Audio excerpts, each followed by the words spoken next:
Here we are. It's another episode of The Future Belongs to Creators.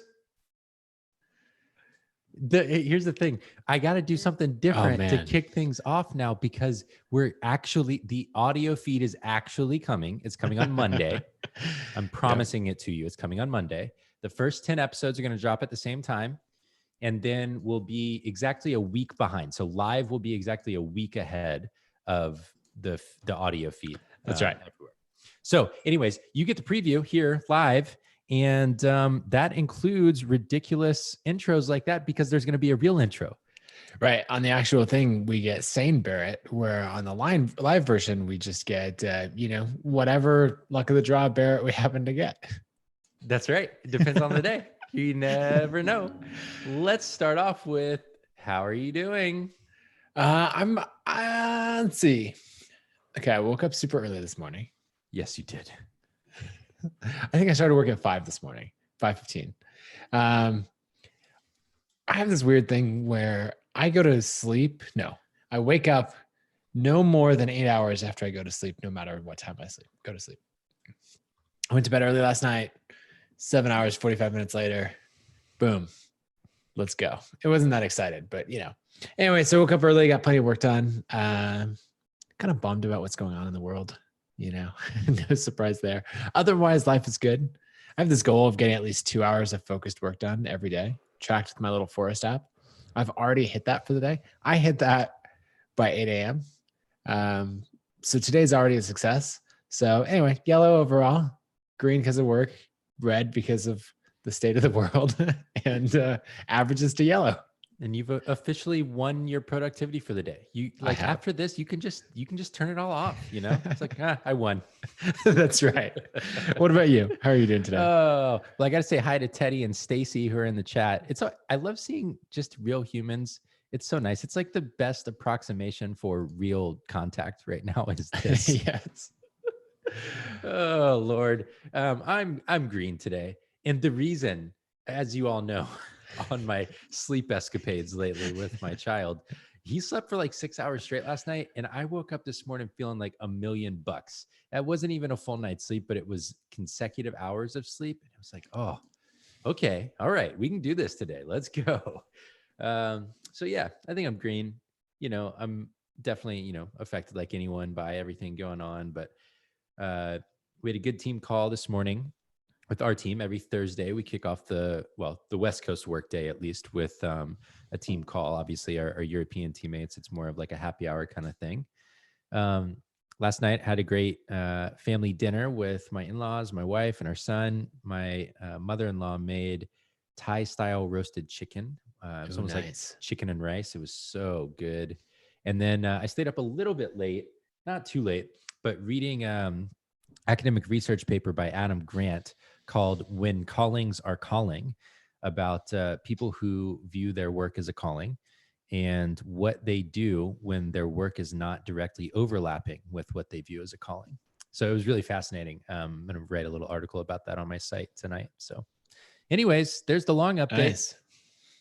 Yeah, that's good. I don't cook very much at home these days. Hillary loves to cook, and she's just been going all out lately. The other day, she made pasta from scratch, and it's incredible how much better it tastes than when you just pour it out of the box. Like anyway, it's just like the simplest dish, and you're just like, this is insane. So our local grocery store, I don't eat gluten. Our local grocery store has fresh gluten-free pasta, so it's mostly rice. Nice. Rice and eggs. And man, it only takes like 4 minutes at most to cook the noodles. And it's delicious, just completely different. Soft, the texture is really nice. And okay, anyways, we'll stop obsessing over noodles. In other news, things are not looking good. You look at the growth chart of cases for the US, and it's starting to actually need to be on its own chart. In terms of how many cases we're adding. Over 20,000 cases a day lately. Ugh, gosh. Yeah, it's bad.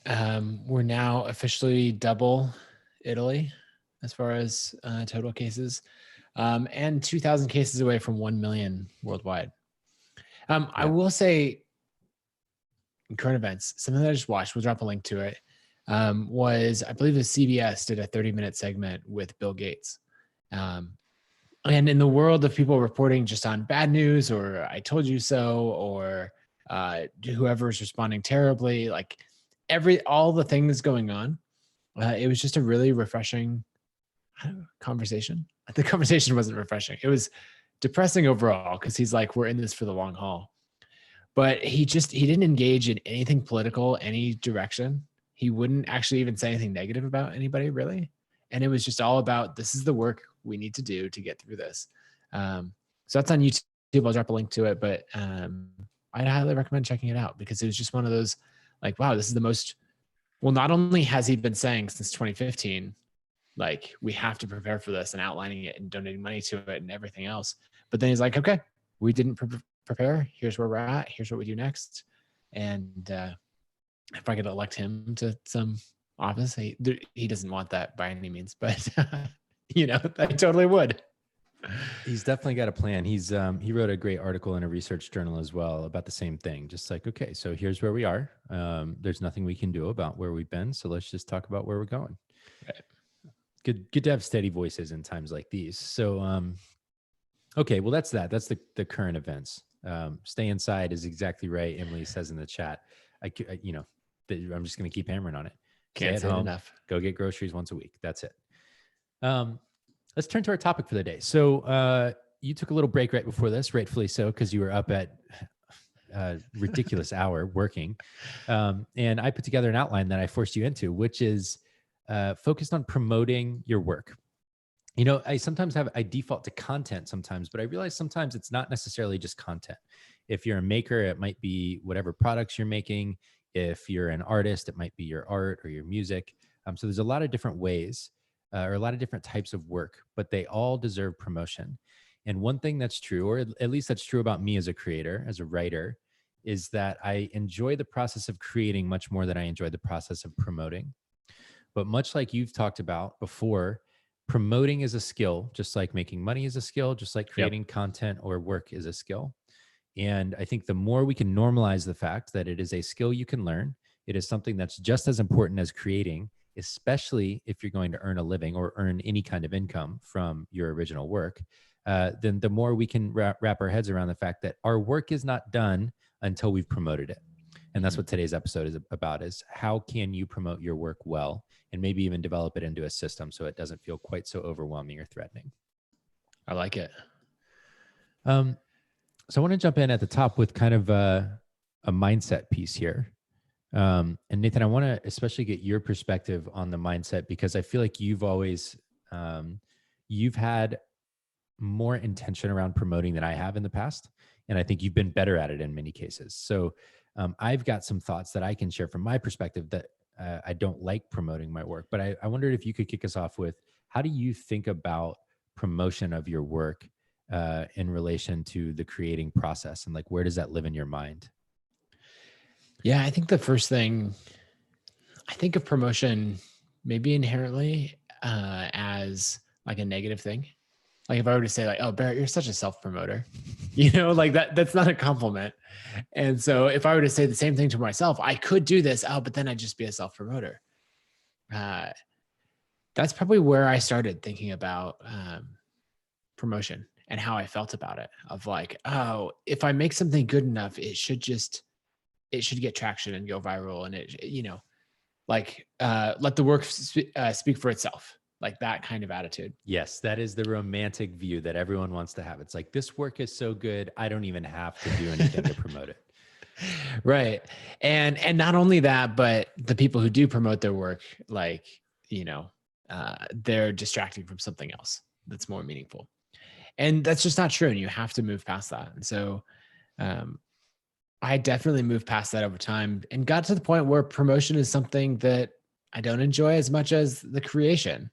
But I do enjoy it, and it turns into a fun game and process all in itself of who can you get to know, what communities can you grow and be a part of, and all of that. And something that is very true and that we'll emphasize all the time is just like creating is a long game, then promotion is a long game as well, right? Like we say, create every day, show up every day for 2 years, it's the same thing. You have to work that into your process as a core part of it. And so actually in the early days, I would spend half of my time, this is my recommendation, half creating content, half on promotion. And that promotion includes getting to know other creators and getting out there and, engaging in communities and all of that. But just think about that time and put time blocks in accordingly, because it's that important. Yep, I love it. I had a couple of thoughts on mindset, and the long game one was kind of where I started. And I think one of the best ways you can think about this, and we'll link to a talk in the show notes related to it, but every piece of work you do is a small bet. If you think about a musician, right? You can engineer hits. There are certainly common characteristics to hits that take off, but there's also a lot that's unexpected. And sometimes you never know which of your songs is going to become the hit single or go race up the charts. The same is true of an online piece of content. You don't know. Sometimes the ones that you think are the throwaway piece of content are the ones that take off. An example of this for me was back in the day, I wrote one on accepting and declining job offers, posted it to Hacker News, and engineers went nuts because I think there's something about an engineer personality. It's like, the interview and job selection process is just inefficient and annoying. Right. And I would not write the same article today because it was slightly naive. And I have so much more experience now, but it was directionally correct. I did not think that was going to take off. It was a copy paste article from an ebook and course that I had done. And I was just trying to promote that course by, taking a little section of it and publishing it. And there it was. It got reposted to a site called Lifehacker and all this stuff, but I had no idea. So every piece of work you put out is a small bet that you're making, and you're trying to maximize your chances of winning big on that bet by creating useful content, shareable content, or some other kind of resonant work that you're putting out. And the more you can design it to be shareable, and the more you can know that promotion is a part of this, it's not just creating, the more likely your chances of winning. And the talk that I want to link you to it's something like Tiny Bets or lottery tickets or something like that from XOXO a couple years back. Actually, it might be a few years back now, but it's essentially about this concept exactly. Every piece of work you do is a small bet on your future and your audience's growth. Two quick examples on not knowing what's going to take off. One from Justin Jackson, who actually has been our longest continuous paying ConvertKit customer since 2013. So shout out to Justin. He's been supporting us and using ConvertKit for 7 years now. So really appreciate him. But he wrote this piece called Words. I think it's just at justinjackson.com/words, something like that. I'll have to look it up. But it's just this article about writing meaningful content. It's super short. And now it's been translated into tons of languages and has hundreds of thousands of views. And it like was this crazy thing. And, it was relatively short, simple content. And then the other one that I did is I put out a post called Endure Long Enough to Get Noticed. And that was one, I had a streak of publishing every Monday, and it was Monday and I had to get a post out. And I was flying to Denver to go skiing, and I wrote that post on the plane. And then as we were driving up to Breckenridge, we stopped at a Starbucks, and I was like, all right, I got to get this published. And I was hanging out with our buddy, Daryl Vesterfelt. And, and like he came up with the title for it. And, just want to say that I put it out there and it still gets referenced. Like there was this big webinar with Russell Brunson and Tony Robbins and people like that. And Russell Brunson was on that webinar to like 500,000 people talking about this article that I wrote, and you're like, that was not what I expected of that to go and get that reach. But you never know. And so you got to keep taking these consistent small bets. Yeah, exactly. So I think what we want to get into today is thinking about two things. What can your promotion system look like? We have a checklist at the top of our content doc for this podcast that just says, do these things. Check that both mics are recording because Nathan Barry has an unreliable ear. Make sure your QuickTime It doesn't files. say that. It just says, check that both mics are recording. Make sure QuickTime files are recording, yada, yada, yada, yada. And if I could leave you with just one takeaway, it would be that you create a list that is the list of things you do to promote every piece of work that you create.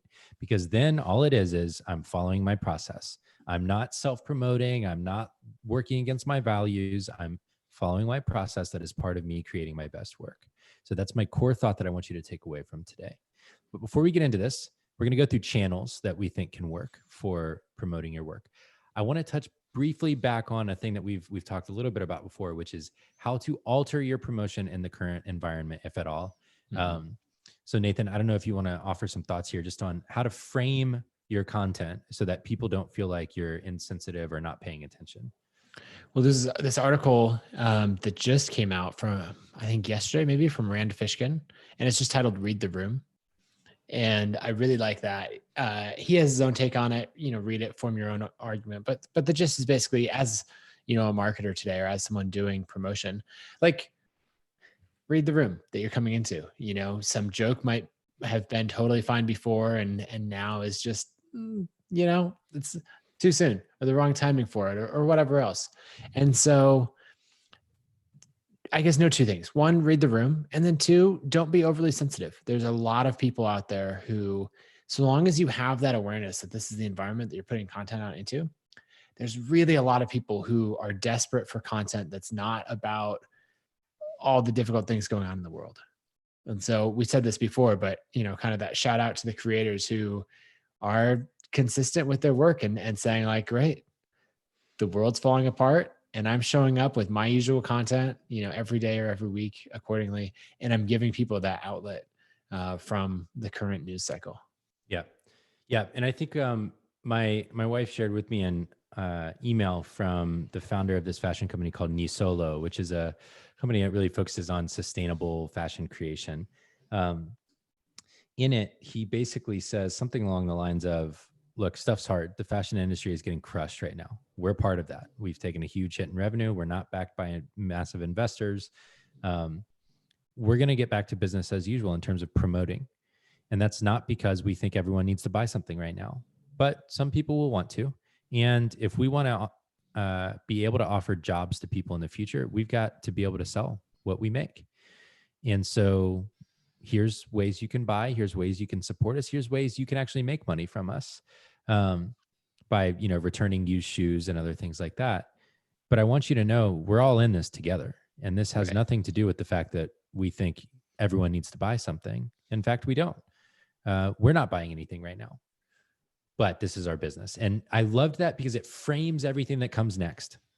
And some people will miss that message. And some of the people who miss that message will think negatively about that company, at least for a little period of time.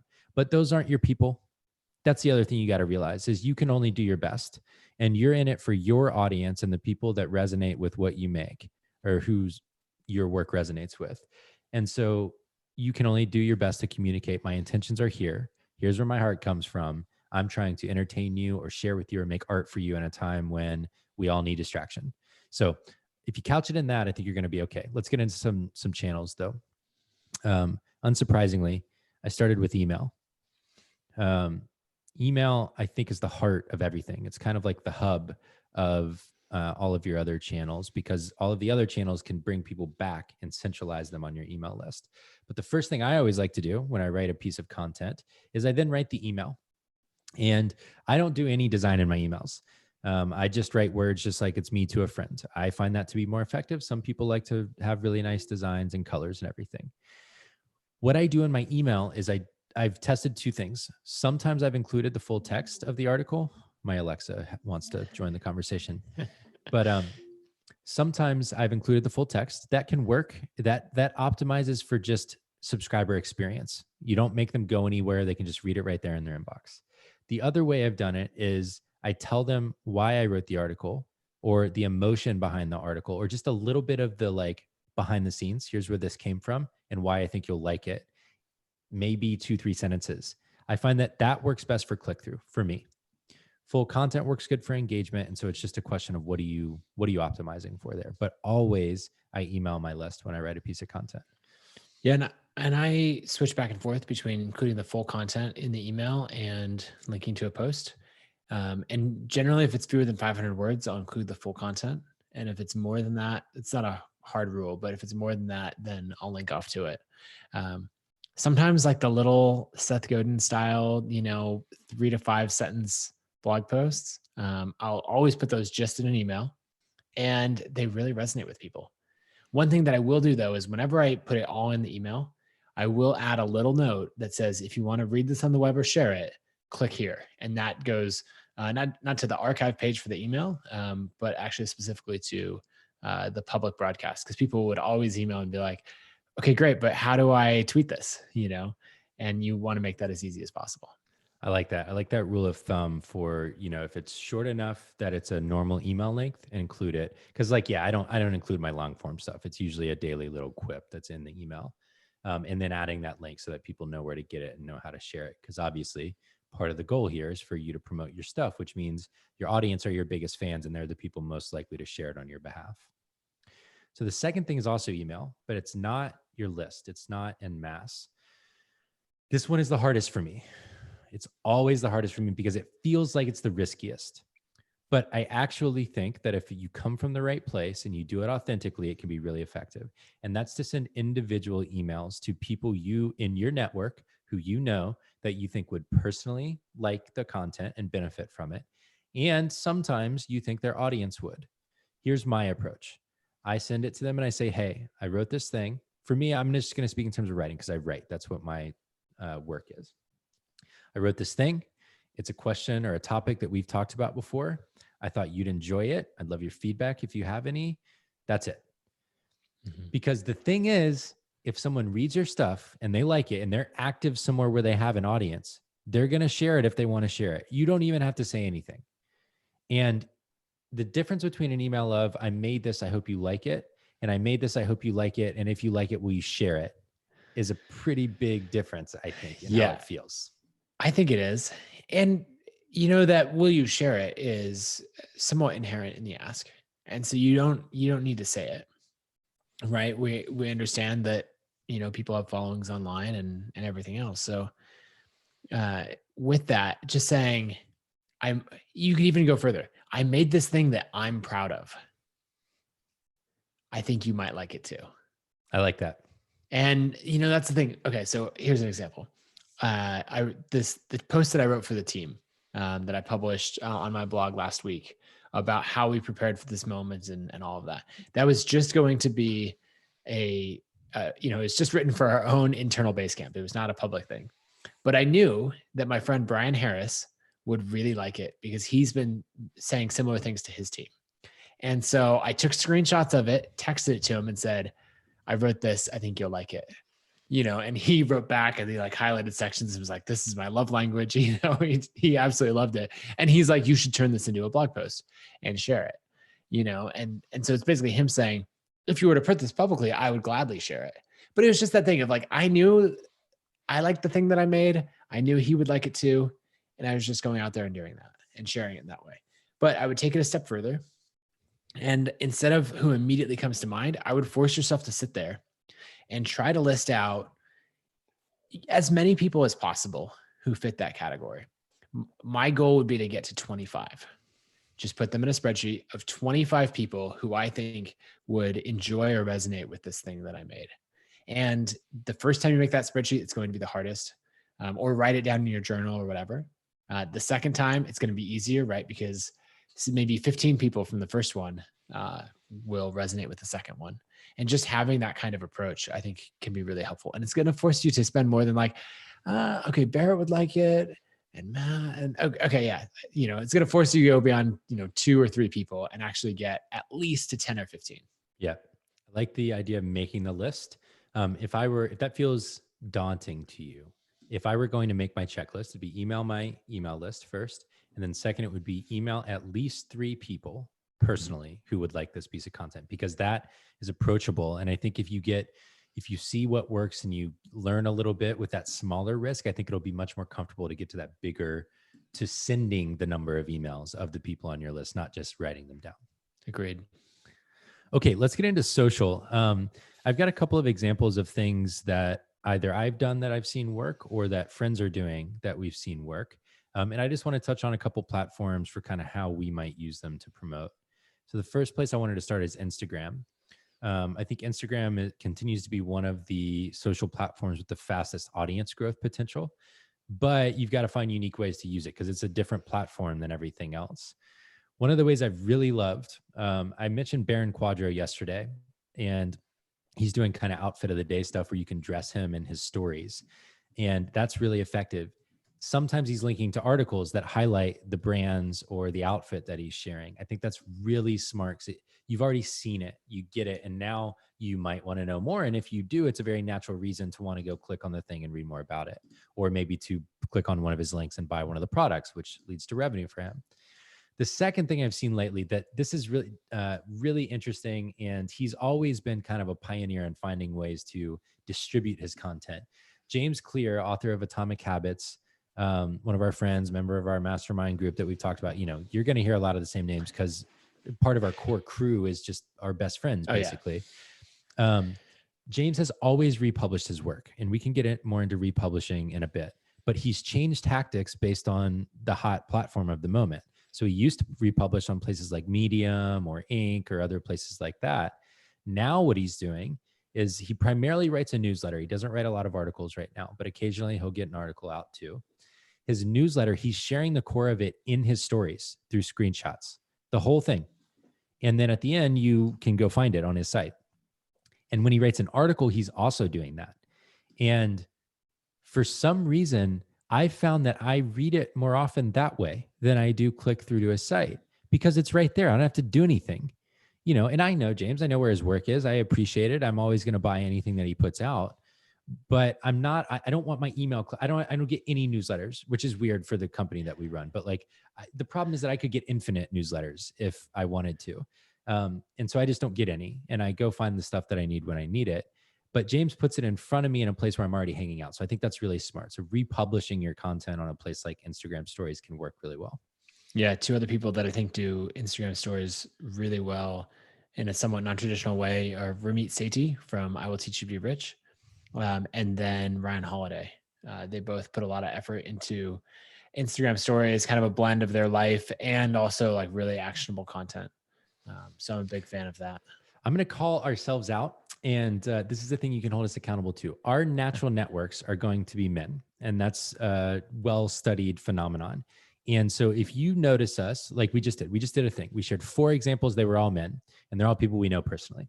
Our intention is to be more widely read and to use examples that resonate more widely with a large group of people. So feel free to call us out on that. We're never going to be offended, and we'll go do our homework to find examples that are broader than just the people we hang out with. Totally. And feel free to make other suggestions as well. Yep. Okay. It's already 12:27. Okay. We're going to skip each social platform. Maybe we'll write up a little bit more about it. I'll share one thing about Twitter. Oh yeah. You share about Twitter, because I was going to make sure that we didn't skip it, because I think it is actionable. Yeah. Okay. So on Twitter, here's one of the things I've found to be effective. Tweet threads, as long as you don't go nuts. Sometimes I'll do like a 35 tweet thread and someone will be like, there's blogs for this, right? So there's some kind of sweet spot in between, I think maybe 7 and 15 tweets, somewhere in there. I think the shorter, the better. But it can effectively be similar content to what you would put in an email to your audience, where you're kind of giving here's what's going on in my world. Here's what I've been thinking about.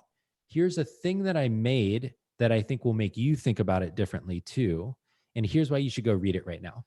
And you bring someone in with maybe it doesn't have to be controversial, but it's like the moral of the story kind of thing right up front, the hook. And then you lead them down a path of why is Barrett talking about this? And at the end is the link.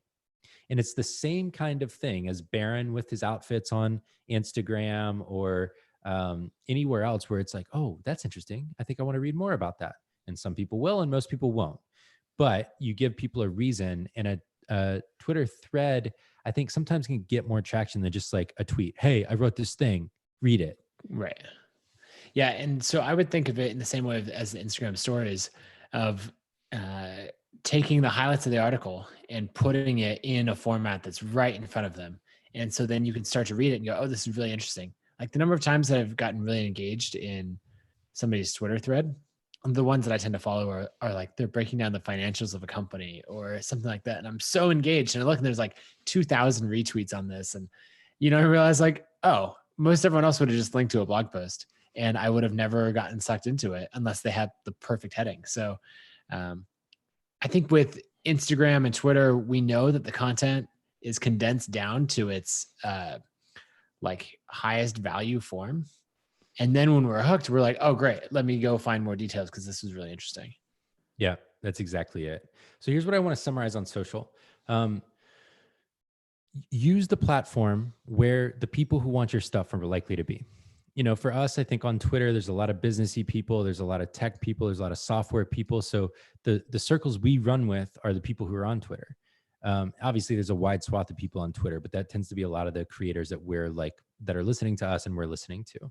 Instagram is a different community. That might be more like where your people hang out.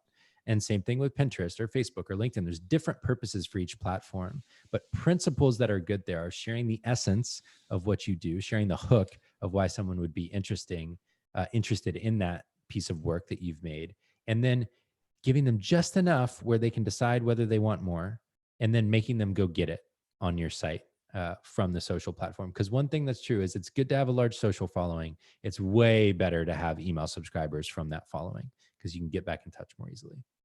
Yeah. Okay, rapid fire here. Let's talk republishing, communities, and paid ads real quick.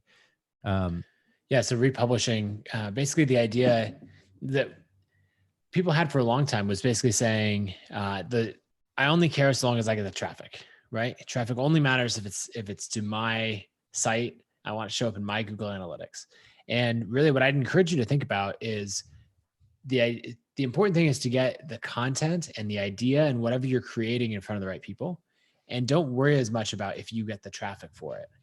You want to get that exposure and that reach. And so, you know, someone came up with a question the other day of we've been putting out these beautiful documentaries that I'm really proud of.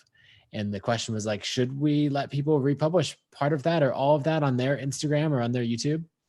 And the first response, because we need that view count, we need all that. And I just came in and said, like, we need people to watch. Pushing is that idea where you take the same post, you publish it first on your site. An example of that is I'm somewhat active in I will take it, remove anything promotional from it. There's no backlinks to my site. There's nothing like that. And I say, hey, I wrote this thing. I think you guys will like it. And I publish it. And so it's all directly, you know, as a self post in Reddit. And I've had a couple posts just be incredibly popular there. And people will inevitably say, okay, wait, and sorry, what's your company? And what's the link to this other thing? And I'll answer those questions specifically in the comments. But these other communities tend to be very adverse to people coming in and being like, here's a link, give me some traffic, please. And so if you come in and say, I don't need anything from you guys, but I made this thing and I think you'll really like it. And here's the version that has zero self-promotion, then it can really resonate. The way I would sum that up is if you can think of promotion as an act of service to the people who need or want what you make, then I think it will feel much better and you'll do it right.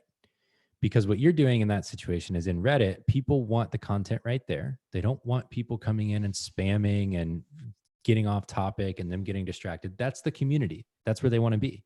And so you're giving them what they want, where they want it, and then you're leaving it up to them. If you gain mind share with them, then they're going to want more and everyone wins. And in the meantime, you've just helped some people out who are going to stay right there and read it. May never be part of your audience. But you don't need everyone. You're sifting for gold and you're going to get some people who stick with you for a long time out of it, but it's not going to be everyone. You don't need everyone is the important thing to remember. Okay. Last two. You kind of actually touched on republishing and communities. So I'll leave communities there. There are communities for everything. SoundCloud, Reddit, Hacker News, a million other ones where your people or the people who could be your fans and audience are hanging out already. Go to them. Don't just wait on them to come to you. Go to them. And then lastly, paid ads. We have found is healthy. And if cash is not a constraint, made a story we've written, usually things that you enjoy or a piece of content that's really going to help them. We target the audience accordingly. We've gotten hundreds of thousands of engagement, which furthers the reach of it for lower costs. So paid ads is definitely another way you can do it. I would set a budget per piece of content. And I would put this last on my checklist, and I would only do it for the pieces that I think are going to lend themselves to getting great engagement from people who have never heard of me. So anyways, that's the checklist. Maybe we'll try and put like 1, 2, 3, 4, 5 into the show notes. That'd be good. Creators of the day. Creators of the day. Here we are. Okay, today I've got Nicole Walters. Nicole Walters is a ray of sunshine in a human body. Stage when she gets on an Instagram live or a webinar, she's just got that energy that will make you want to go accomplish all of your goals right afterwards. She's been a speaker at Craft and Commerce. She teaches you how to build your business well. Presumably, if you're listening to this podcast, you're interested in these kinds of topics. And so I think you'll like her content too. Nicole is a Black woman. She's a very confident woman. She models herself. I think she says this after kind of like Oprah for today in a way. And I think she's got that kind of talent. She could be that level of resonant. And I'm excited to actually see if she has like a next phase of her career, if she ever finishes up doing what she's doing now, because she had a professional phase, then meaning like she was in a profession and then she made this business that she's in now. If she has a next phase, I wouldn't be surprised if it was in some kind of mass media. Yep, anyways, I agree. She'll entertain you, she'll inspire you, she'll educate you, and I couldn't be a bigger fan. Yeah, she's amazing. I was at the Financial Bloggers Conference this last fall, and I remember I was staying in line at the hotel, something like that, and somebody comes up. You can just tell when somebody comes up with the energy, right? And she comes up and she goes, "Nathan, I'm Nicole Walters, if you remember me." And I was like, "Okay, Nicole, there is no way that I could ever forget you." Like, just so much energy, and she really delivers when she's on stage and everywhere else. Yeah, so totally. She's amazing. The creator that I have today, his name is Matt Ragland. He's a good friend of both of ours. He was at ConvertKit for a few years in the early days, like really building the platform. The reason I think you should follow him is he has a great YouTube channel. It's actually been really fun to watch him build this. It was at one of our team retreats when he sat down with Charlie and our team and like said, "I think I'm going to start a YouTube channel." And guys, first like few subscribers and all of that. And it's been fun to watch him, really grow, because we always see people when they have these established channels and all the success. And he did one on bullet journaling and habits and tips for productive people, youtube.com/Matt Ragland. But it's been amazing to watch him go from literally 5 subscribers and just stay consistent for a long time and be up over 42,000 subscribers. He's got a lot of great stuff. Definitely check him out. Endure long enough to get noticed. That's right. Okay, resource of the day. I've said this before, I'll say it again. I'm not in love with software tools. I don't think they necessarily make anything better unless you have a specific need. I had a specific need, which is that I sometimes end up with like 12 different lists of stuff all over my desk. We hired at ConvertKit an executive assistant for me last year now, in 2019, late 2019. Her name is Tanya. She is amazing, and I'm so grateful for her. But one of the things that I needed was a shared to-do list. So I couldn't just be writing on my sticky notes every day anymore. And I'm not in love with Basecamp. The reason being that there's so much company stuff in Basecamp that anytime I logged in there, I would get distracted. So I started using my own to-do list app. It's not meant to be for anyone else other than my assistant and I. It's called Todoist. It's very effective. It syncs across devices. Multiple people can be logged in. And it's been a really effective way for inherent communication between my executive assistant and I, because I can check things off or add things, and then she can automatically look at my calendar and say, "Okay, you've got this amount of time. I think you can get these things done today. So I'm going to move everything else off your day and put these 3 tasks there." And it's wonderful. So if you have an assistant, or even just if you want a place that's just your to-dos and not like all of the other noise of your business, I really enjoy Todoist, and I think you might too. Sounds good. My recommendation today is really simple. It's just AirPods Pro. You would think like, can headphones be that good? The answer is yes. One of our team members actually just got some today after I've been telling him for a while he should get them. And he said, "Wow, they really are every bit as good as everyone said. And life shall be forever demarcated between life before AirPods Pro and life after." The reason that I love them is I use them all the time out in the shop, because they work as hearing protection, and I get to listen to my podcasts. And because of that, I finished the 36-hour Warren Buffett book yesterday, and I never would have done it without those. They're amazing. I'm like, don't need to spend money on this right now, but I want them. Okay, closing thought of the day. I feel like we need some kind of like serious transition here. Like, okay, come on in close and let's have a serious chat now. It's time for closing thought of the day. With Barrett Brooks. With Barrett Brooks. In my experience, one of the key differences between creators who have a hobby that they work on and creators who earn a living from their work is their level of willingness and comfort with doing the heavy lifting of getting their work to spread. They don't just create great stuff. They make sure they get it to spread to the extent that they can. And so if you want to earn a living, promotion is just as important as creation. And if you look at it as an active service to the people who need what you make, I think it will be a very powerful tool for you. Love it. It's a great place to end. All right. See y'all tomorrow.